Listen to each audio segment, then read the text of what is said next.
I live in a house that has an underground basement. It was the first house I'd ever rented that had one of these, actually. It was also one of those unfinished basements that was only accessible through a door in the back of the house. Except for going down there to check the fuse box every now and then, to reset the water heater or change the filter on the air conditioning unit, we never really went down there for any reason whatsoever. I live in a really poor neighborhood in a town that's basically right in the middle of nowhere. We have a lot of stray dogs and cats in the area, and we also tend to have a few homeless people in the town as well. I guess the good thing is that the faces you see in the homeless people tend to change a lot, so I guess that means no one really stays homeless for a really long time around here. I think the longest I've ever seen the same person around was only for about a year or so. There are some regular hangouts, like under a bridge or by a gas station, that seem to be where most of the homeless people congregated. Fortunately, most of them seem to be of a nice sort as well.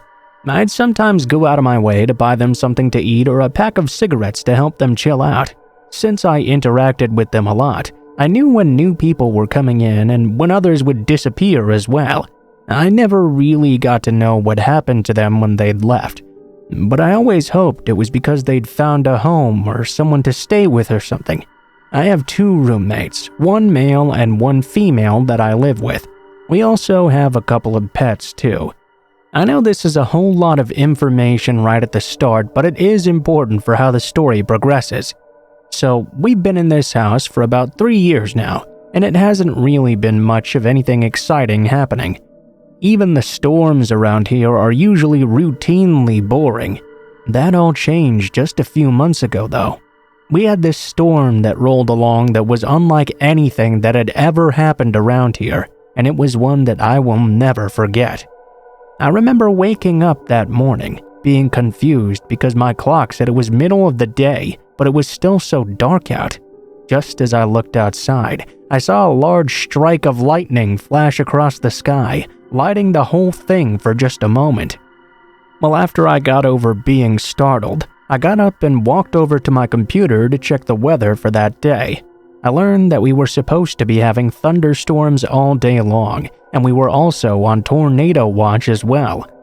Fortunately, this was a weekend, so I didn't have to be at work. The storms were continuous throughout the entire day. I was very happy to not have to be out smack dab in the middle of them. As the day went further on, I was keeping an eye on the weather website and monitor to see whether the tornado watch was still ongoing. My roommates were not as fortunate as I was though. They had to go to work in the evening and were gone long before it got dark out. This meant it was just me and the pets at home alone weathering the storm from now on. It was pretty late in the evening now and still pitch black outside. All of a sudden, out of nowhere, I heard this gigantic explosion, and immediately all of the electricity in the house went out. It wasn't just the electricity in our house though, it was the electricity everywhere. All at once, every other building in the area seemed to lose their electricity. Even the street lights went out.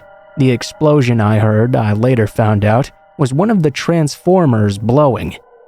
Fortunately for me, I had been sitting at my desk and had my phone plugged into my computer. It was fully charged at this point, so I grabbed it to turn on the flashlight. The very moment the phone entered my hand, it started to buzz an emergency warning. Looking at the screen, I noticed that the tornado watch had now been upgraded to a full tornado warning, an advertisement to find shelter as soon as possible. I had never experienced a tornado before, but I knew the best thing to do was go into the basement. I had to go through the house first though, as quickly as possible to round all the pets up. Then I placed one in each arm, as I had to use the light from my phone to go outside and find my way around in the dark to the basement door. As anyone who's ever had cats can tell you, carrying them around in the rain is not the easiest of feats. By the time I got around to the door, the cats were really struggling with me.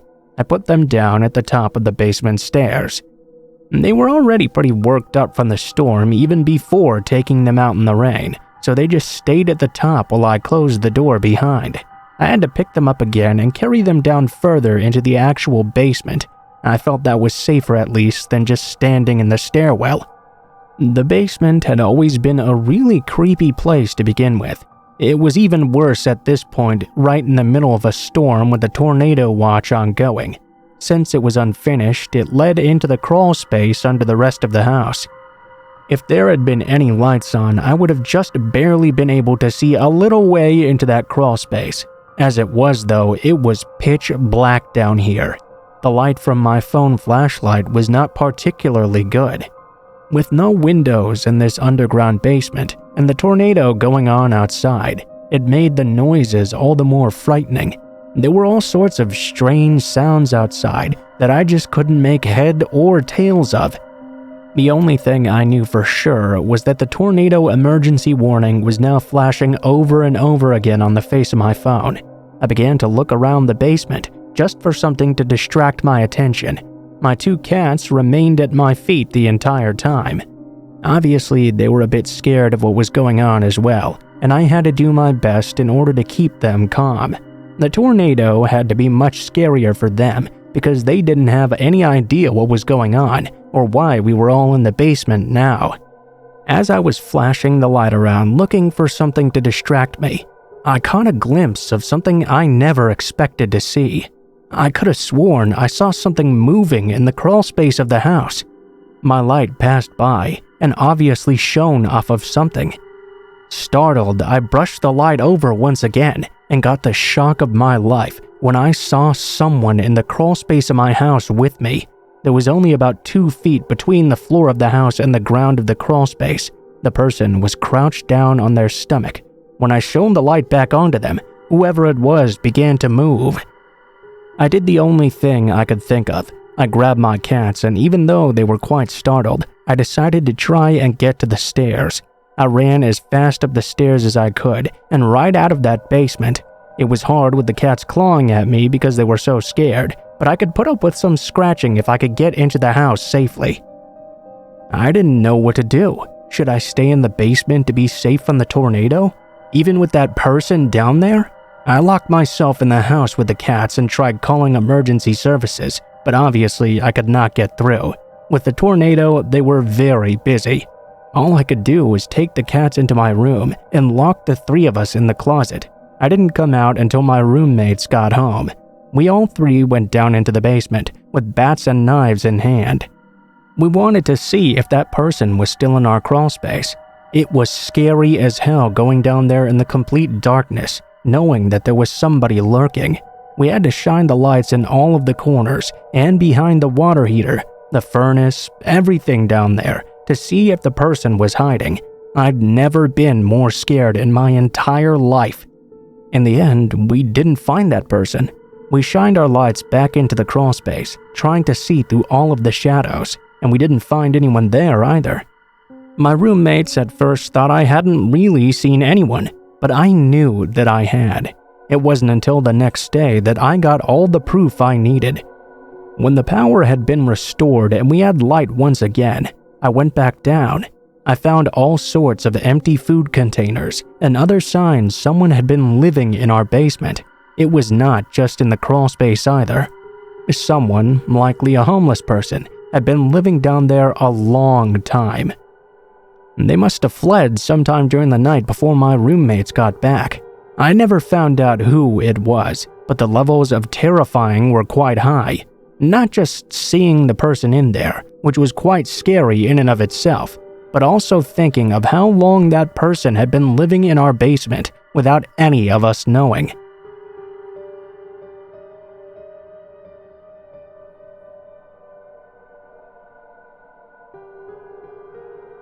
I used to work in the bakery of a grocery store.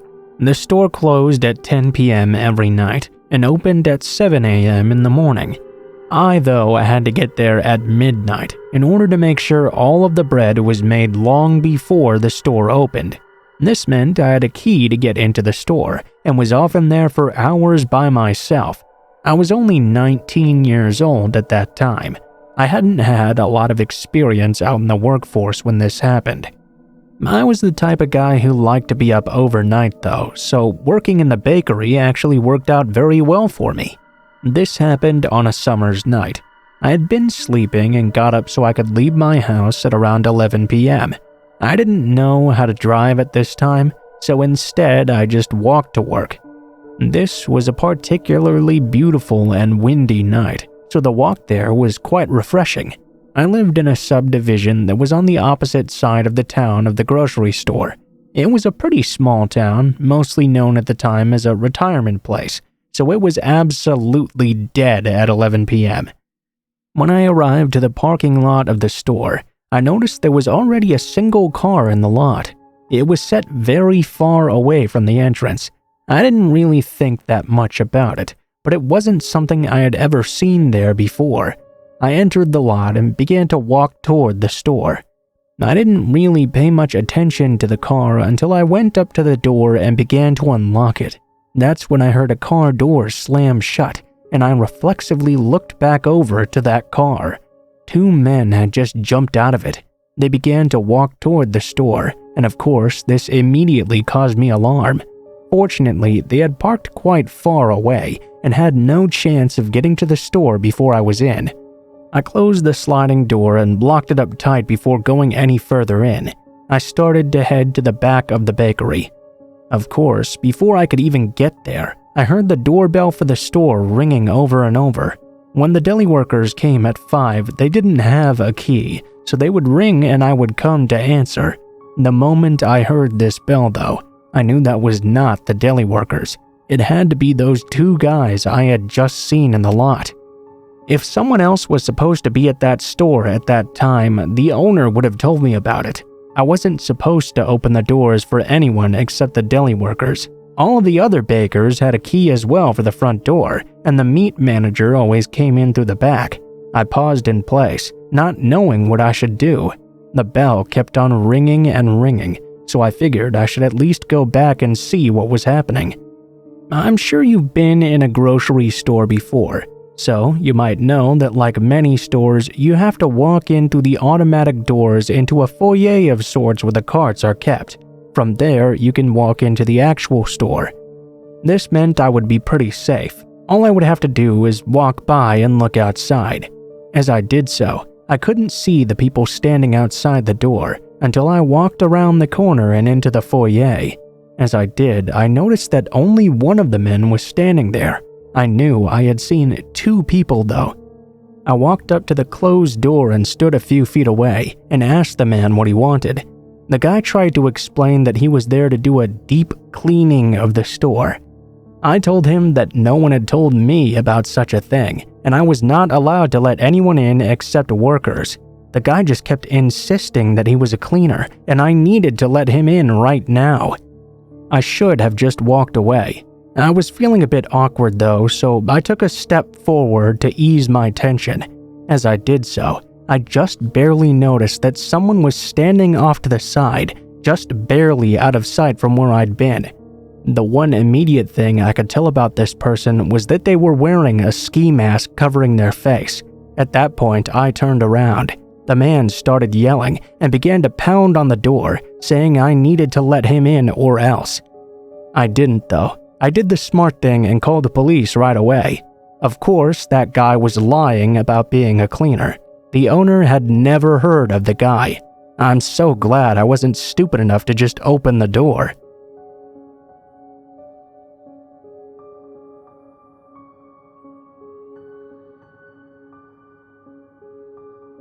I saw the strangest thing one time when I was visiting my parents' home. This was only a few years after I had moved out on my own. My parents had this nice house out there in the country way off. I had just visited them for a weekly visit on the weekend, and I was around 21 years old at the time. This nice house that they lived in was on a fairly lonely hill. There were other houses out on the other hills around, but they were all off-road down these very long and winding driveways. It was always nice to get out there and visit though, because it was so peaceful and tranquil. It was quite a drive from my place to theirs and back, but my parents usually went to bed a lot earlier than I would even consider. They would always head off right around 9 p.m., and I would still be wide awake by the time I got home. On this day, I said goodbye to my parents and walked out of the house. The inside lights had already gone out, and the only lights on were the very dim porch lights. My car was just sitting on the rocky driveway behind 3 other vehicles. As I had done 100 times before, I took out my keys while walking in the dark to my car. As I was just about to unlock my door, I suddenly heard this horrible sound. I wish I could even describe it to you, but I really can't. It sounded like some sort of animal in a tremendous amount of pain, screaming. It caused me quite a start, mostly because it was unlike any sound I'd ever heard before. Instantly, I turned around and observed the yard around me. Like I mentioned, there was basically no light except for the lights on the porch. It sounded, though, like the side of the house was the area where the noise was coming from. I searched a little closer in that area. At first, I didn't see anything. But then I heard that horrible wail once more. Afterward, there was a growling, snarling noise. At that very moment, I saw the strangest looking animal come out from the side of the house that I had ever seen. They were almost like a person on all fours, bigger than a Great Dane, with clumps of matted hair here and there all over their body. Their mouth was hanging wide open, and they had these fucked up teeth. They began to growl at me and move toward me, and needless to say, I was terrified. I jumped in my car as they started to come at me. Fortunately, I was able to back out of the driveway and speed off as soon as possible. I called my parents right away and told them what I'd seen too. I didn't want whatever this was to hurt them. However, they never saw this person. To this day, I really have no idea what I actually saw.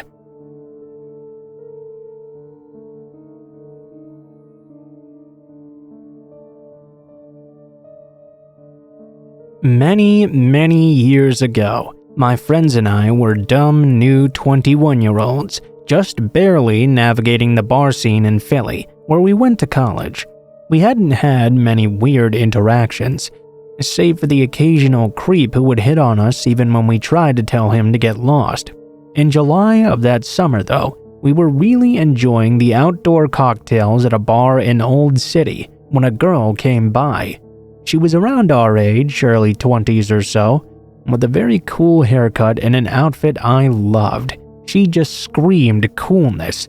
I don't know how else to put it really. Just looked like someone that was worth hanging out with. I was smoking at the time, and she asked me for a cigarette. She talked to my friend and I for a little bit, just bitching about boys and work and things like that. My friend and I were kind of desperate for friends at this time, because all of ours had left the city for the summer. We were glad just to have someone our age to talk to. Finally, after we started to get to know each other a bit, the girl asked my friend, who we'll call Amy, and I to come to her apartment with her. She told me they were holding a party that evening. Then she took off. Amy and I thought to ourselves, why the hell not? We're bumming around the city that evening anyway with nothing to do, might as well try to make some new friends. In my mature age now, I realize that's dumb as hell. Don't follow a girl you just met over a cigarette to another location you don't know. A couple of hours later, we were extremely bored and decided to head over to that address this girl had given us. Only when we got there, we realized it was this penthouse on the river. The girl had given me her phone number, and I texted her telling her we were there. At this point, Amy was more than a little bit wary. We'd both thought it would be some 20-something's apartment, not this big-ass fancy penthouse. The girl came out of the elevator, followed by a man in maybe his 40s or late 30s at the very least. I did not expect that. Amy and I were both trying to be polite though, so we followed them onto the elevator. During the ride up, the girl told us she was a dancer. Well, immediately I saw that as code for stripper. But who the hell am I to judge, I thought. So what if she's a stripper? I chided myself for even making the connection. When we got to the very top, around the 14th floor, the elevator opened directly into an apartment, not a hallway, just straight inside. And this place was honestly gorgeous. All marble, TV mounted into the wall, huge rug. As we stepped inside, Amy and I immediately felt nervous. There were 3 other men there, clearly in their 40s. Again, we felt like we had to be polite, though this was not at all what we'd been expecting. The girl ran off right away into another room and disappeared, while Amy and I awkwardly made our way into the kitchen. One of the 40-year-olds grinned at us in this terribly creepy way and pulled one of the many bottles of wine he had from a wine rack. He poured us each a glass. While he was doing this and trying to chat us up, the other 3 men kind of circled around us, staring. Amy and I were pretty freaked out at this point. Amy started to make up an excuse that we were late for a friend's house party. As we stood up to leave though, one of the men fiercely grabbed my arm. "You're not allowed to leave." Needless to say, that freaked us out even more. Amy and I sat back down and planned our next move. We started to text each other covertly under the counter, asking how the hell we were supposed to get out of here. Around that time, the girl we'd met ran back into the kitchen, completely naked. One of the guys grabbed her, and the 2 of them ran back into a room together, leaving 3 men circling Amy and I. I was stressed out at this point, so I decided to have a cigarette. There was a guy who had been really focused on me, so when I went out onto the balcony, he followed close behind.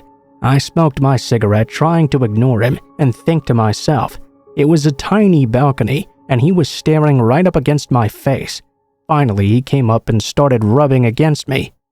I pushed him off and shied away into the corner. It was pouring rain at this point, and I was worried about Amy. I tried to tell the guy again that we both had to leave. "No, you're not allowed to leave. You have to stay. We're just getting started," he told me. That was one of the last straws. I tossed my cigarette off into the rain and pushed open the sliding glass door. I grabbed Amy by the wrist and yelled, and pushed the elevator button to go down. Somehow, the elevator had not moved in all that time we'd been up in the penthouse. Amy and I thanked our luck and ran inside and pressed the door close button repeatedly.